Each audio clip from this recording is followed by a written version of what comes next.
In this particular session, we will talk about publish channel. So first thing first is, what is the use of publish channel? So you might have heard about it if you have worked with the Maximo Integration Framework, that this is one of the most common component used. And you will always be listening about publish channel. So the first thing is, publish channel is used to send data from Maximo to any external system. Say for example, you want to send equipment data, work order data, any other kind of data. You want to send PR which is generated in Maximo to SAP or any other financial system, and you want to send the data asynchronously, then you are going to use publish channel. So that is the sole purpose of publish channel. You can basically transfer data from Maximo to the external system. You can also do data export. So data export is also something for which we use publish channel, and we will see how that can be done. So first thing first, we are going to talk about is a use case. Say for example, you want to send some work order data, and you want to send work order number, work order description, status of work order, and asset. You want to send these particular things. You want to send this thing to an external system. So in that case, what are you going to do? That you need to basically enable something known as event, right? So this particular event is enabled by using event listener. So in that particular case of event listener, what first Maximo will do, that if you are going to enable an event listener on a particular MBO, in that particular case, whenever you are trying to save the data, in that particular application in Maximo, it is going to trigger the event, and before it saves the data to the database, after data is passed successfully via MBO validation layer, it will basically write the data to the endpoint. So it writes the data to JMS queue basically, and the JMS queue will basically put the data into endpoint, and finally from the endpoint, data will be sent to whatever external system you have.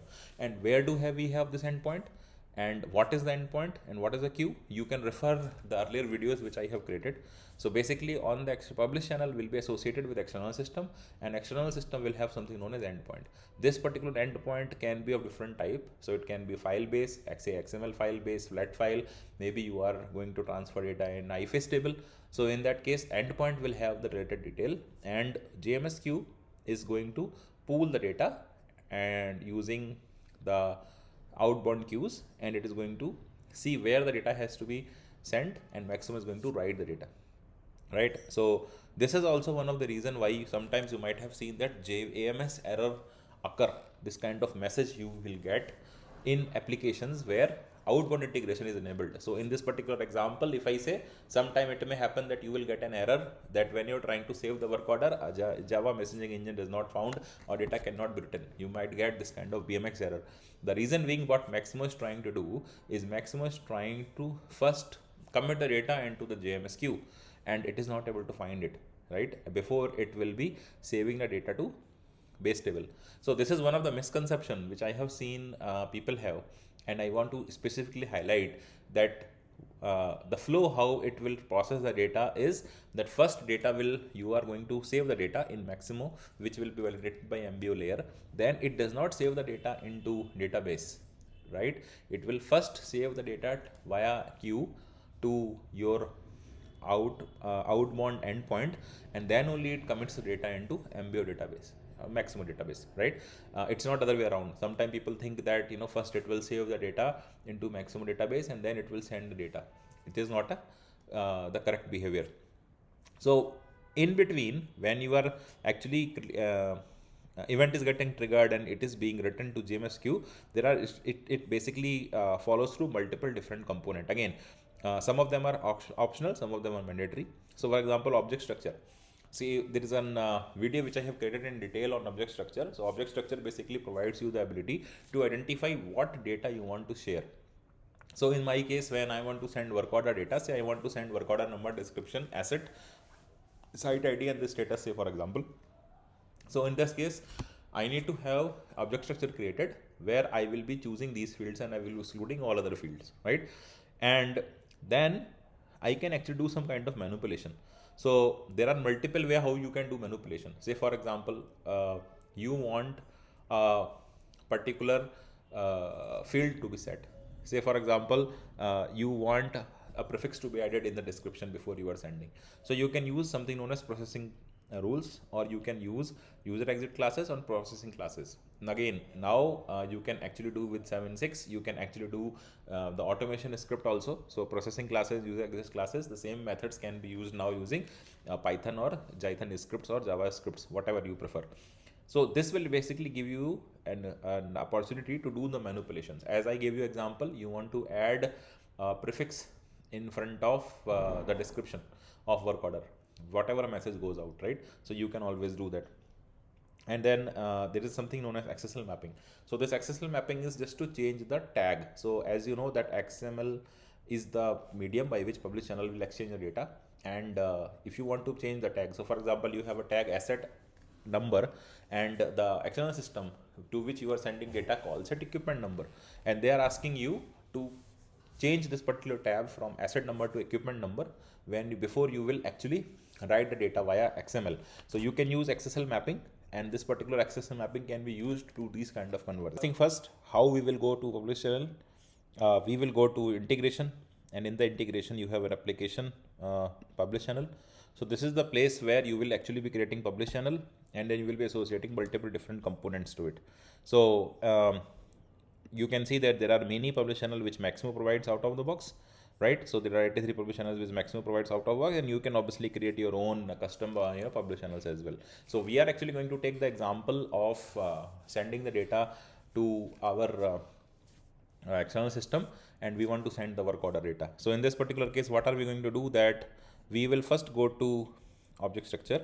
So let us go to object structure and let us create an object structure. So let me create, I am creating an object structure.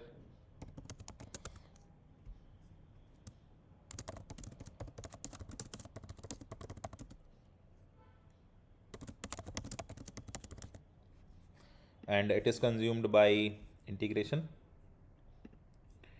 You can always go back and see for more details. We have discussed about many other concepts related to object structure in my earlier video. So you can go back and check.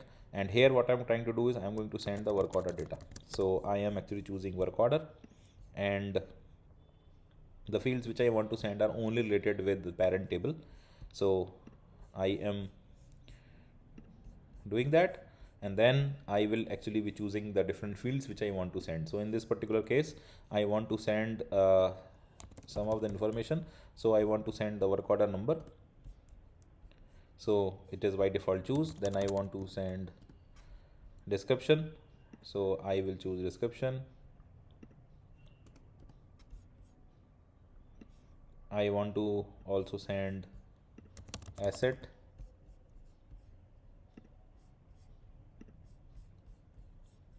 Let me save it. I will also send status.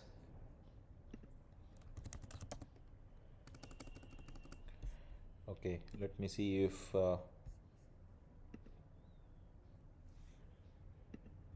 description has been added, or you can always do the you can also do navigation. So I am choosing that.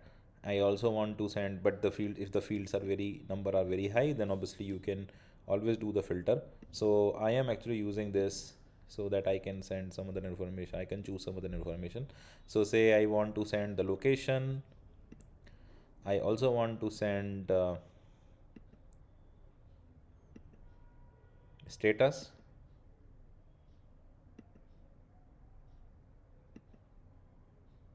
So I'll send the status, and then I will also send date, and I will send the long description as well. If there is a long description, maybe I want to send that, and I will say okay. So now these are the fields which are ready.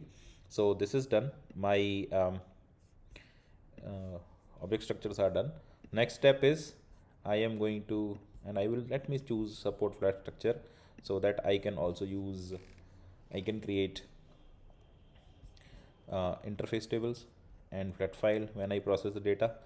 The next step is I am going to publish channel, and I will create a publish channel. So let me give it a name, demo PS.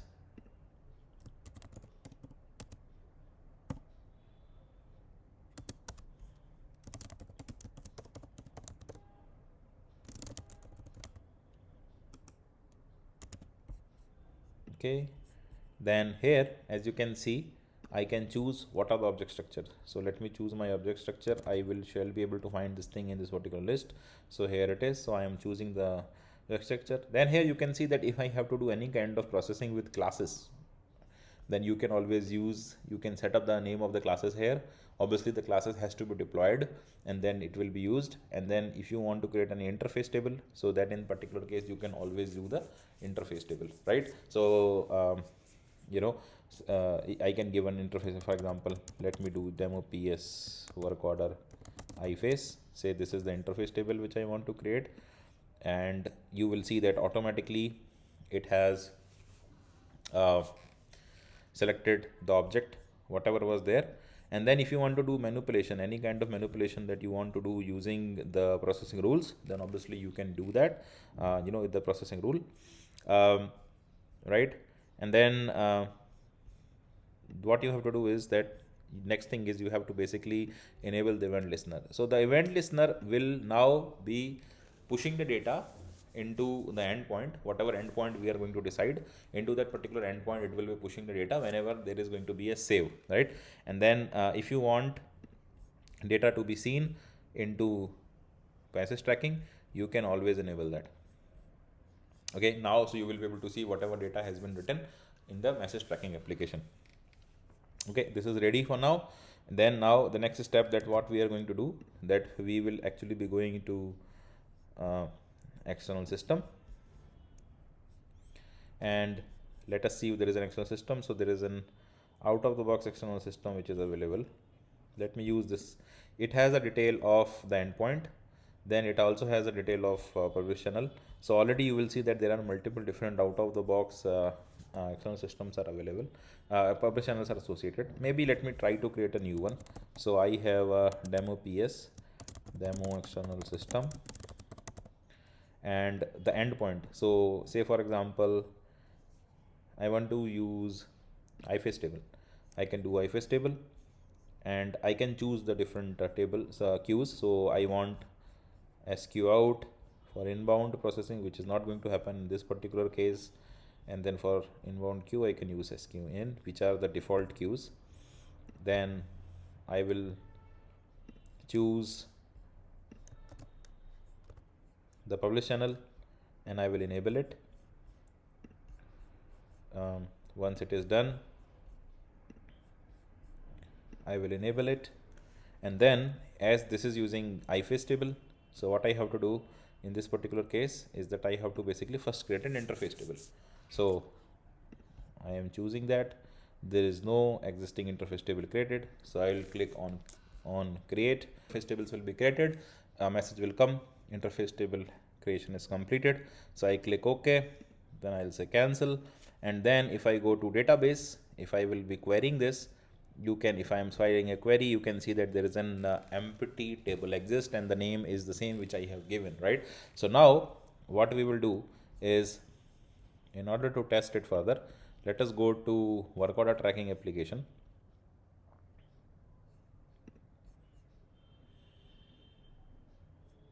And let me create a new work order. Let me say demo ps work order. Let me choose an asset. I have chosen this particular asset. Okay, and then let me try to put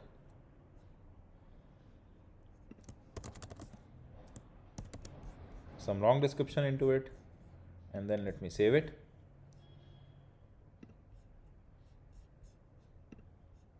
Oh, so I need to choose, and then when I save it, it is processing the data. So right now if you're seeing that record has been saved, right? And then if I come here and then if I try to, it has still not get it. Let me go back and check.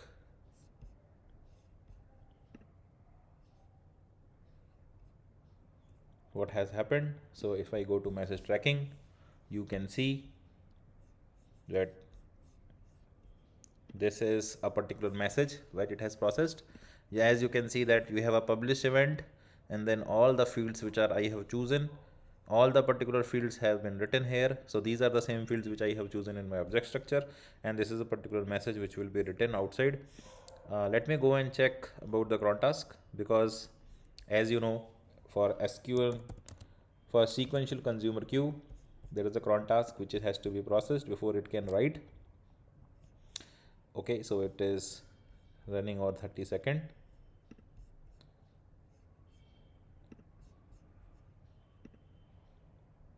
And there you go, after 30 seconds the cron has run, the processing has been complete, and you can see that a particular message has written, right? A particular message has come here, and you can see whatever values are there, it has been come here.